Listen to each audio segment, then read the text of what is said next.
안녕하세요. 국민권익위원회의 한 주간 소식을 전해드리는 위클리 권익 시간입니다.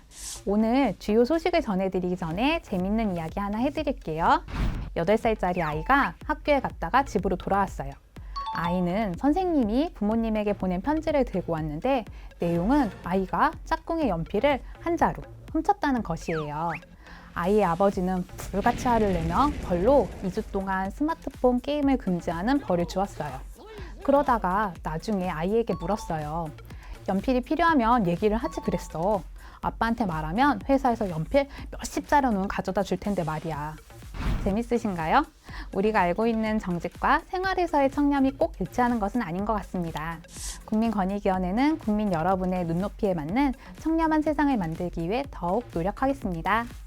이번 이벤트는 공직자의 이해충돌 방지법 제정 기념으로 평소보다 조금 더 큰 이벤트 준비해 봤는데요.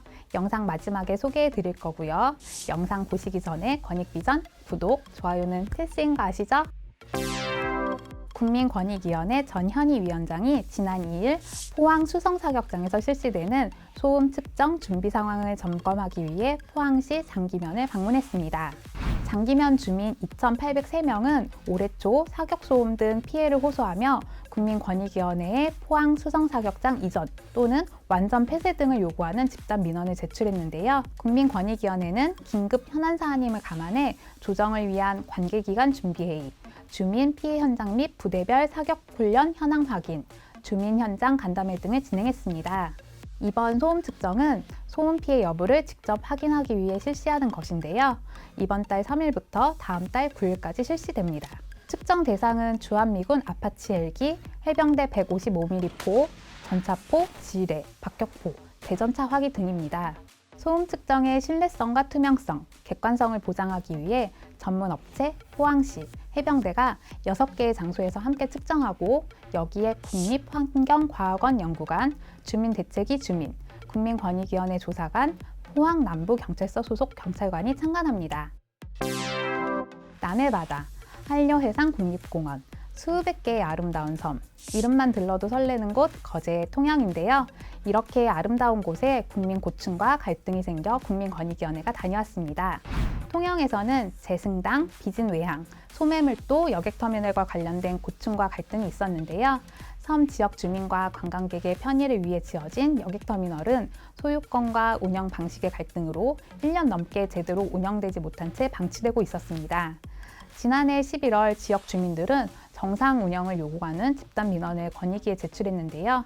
국민권익위원회는 수차례에 걸친 관계기관 협의와 현장 조정, 주민 대표 면담 등을 거쳐 조정안을 마련했고 이러한 노력의 결과로 6월 1일부터 3개의 여객터미널 모두 정상적으로 운영된다는 반가운 소식입니다. 한편 거제도에서는 지심도 관광 개발로 인한 거제시와 지심도 주민 간 해부군 이주 갈등 집단 민원이 국민권익위원회의 조정으로 해결됐습니다.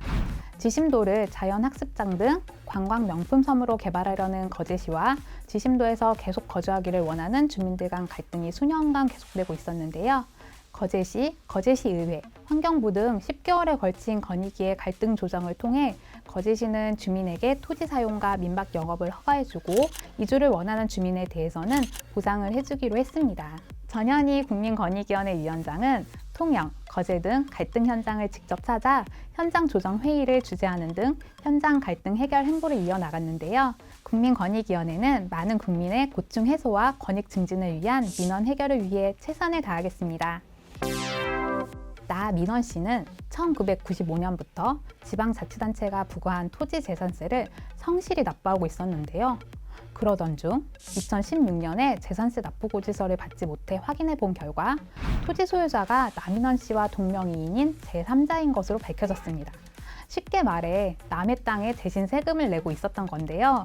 잘못 부과된 것인 만큼 당연히 납부한 세금을 모두 돌려받아야겠죠? 그런데 나민원 씨가 재산세를 환급해 줄 것을 요구하자 지방자치단체는 법령상 잘못 부과된 지방세를 환급받을 수 있는 시효가 5년이라는 이유로 2012년부터 2015년까지 재산세 43만 원만을 환급해주고 1995년부터 2011년까지 재산세 55만 원은 시효가 완성됐다는 이유로 환급을 거부했습니다. 국민권익위원회는 남인원 씨가 지방자치단체의 재산세 부과처분을 전적으로 신뢰하고 성실하게 세금을 납부한 것이고 납부 의무가 없는 조세처분은 당연 무효인 점 등을 고려해 잘못 부과한 재산세 전액을 환급해 줄 것을 시정 공고했습니다.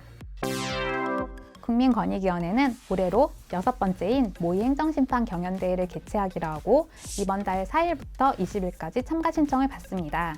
참가 자격은 참가 신청 접수일 마감 기준 법학전문대학원 및 일반대학원 법학전공 재학생으로 참가를 희망하는 학생들은 4명부터 6명으로 팀을 구성한 후 참가 신청서를 제출하면 됩니다. 참가 신청은 국민권익위원회 홈페이지, 온라인 행정심판 홈페이지 또는 모의행정심판 전용 홈페이지를 통해서 할 수 있습니다. 모의행정심판 대회는 대표적인 권익구제 제도인 행정심판을 이해하고 경험할 수 있는 기회인 만큼 예비 법조인 여러분의 많은 참여 기다릴게요. 지금까지 오늘의 소식 전해드렸고요. 기다리셨던 이벤트 말씀드릴게요. 이번 주에는 공직자의 이해충돌 방지법 제정 공포를 기념해 이해충돌 방지법 관련 퀴즈를 준비했습니다. 이번 이벤트는 국민 생각하면서 참여하시는 거고요. 6월 9일부터 22일까지 진행되는데요. 우선 권익비전에서 1인치님의 이해충돌 방지법 영상을 시청하시고 국민 생각하면서 퀴즈를 풀고 구독 인증 등을 해주시면 됩니다. 이번 이벤트는 상품 규모도 남다른데요. 자세한 응모 방법이나 상품은 권익비전 커뮤니티, 권익위원회 블로그, 페이스북, 인스타그램 등을 참고해주세요. 오늘 말씀드린 권익위 소식의 자세한 내용은 권익위원회 블로그, 페이스북, 트위터 또는 누리집에서 발행되는 보도자료를 참고해주세요. 지금까지 국민권익위원회 온라인 대변인 송영이었습니다. 즐거운 한 주 보내세요. 감사합니다.